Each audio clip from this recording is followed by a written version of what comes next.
Okay, thank you for your answer. So I'm moving to my next question. Next.js support server-side rendering. So Mhm. can you just explain the purpose of Next.js in the web development field and how it handles the server-side rendering? Okay, so Next.js is a React framework that enhances like the CO performance and other built-in features like server-side rendering and static site generation and everything. So with React, it introduced us to single-page rendering and everything, and also enabled us to build very robust web applications. But it also uh, has some like disadvantages. For example, it doesn't have any SEO performance and everything. So Next.js enable us to manage our websites SEO performance, and it also gives us server-side rendering and static site generation and all of those features. So these features actually boost the web pages performance, and it cause it already renders like fully rendered HTML from the server, so we do not have to use JavaScript on the client side before showing the users the content.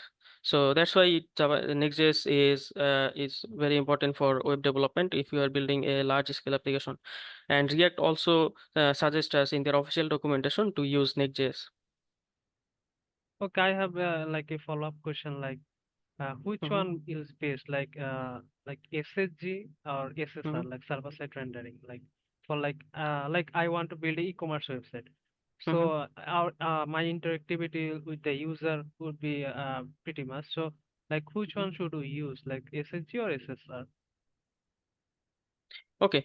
So I'll first shortly, briefly explain the difference. So server-side rendering is I am rendering everything in the server. So in both cases, both the server-side rendering and static site generation, the all of the data they are coming from the server. That means the HTML is built in the server and then sent us as a package instead of rendering everything in the client.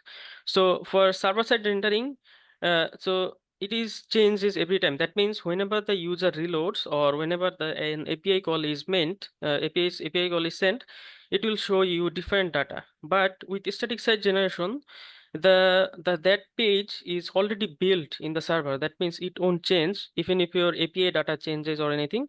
So for e-commerce changes, for e-commerce page, I would mostly use server-side rendering because I want the SEO performance. I want to get the data from the server, but I also do not want to be static. I want it to change if the API changes everything. So that's why I would use server-side rendering over static site generation. And like if you use the server-side rendering, like how can like for the e-commerce site, the SEO is Hmm. pretty important. So how Yes. can you handle those things like SEO part, like if you use the server-side rendering? Okay. So server-side rendering, as I said earlier, everything is sent from the server. That means whenever your search engine optimization or search engine crawler gets to your web page, they will get the full content. Whatever content you have in your application, they will get the full content.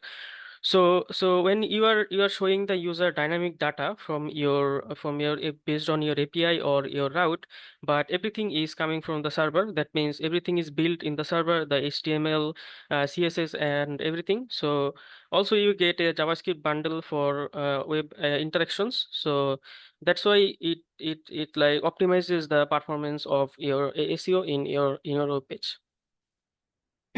Okay, thank you for your answer.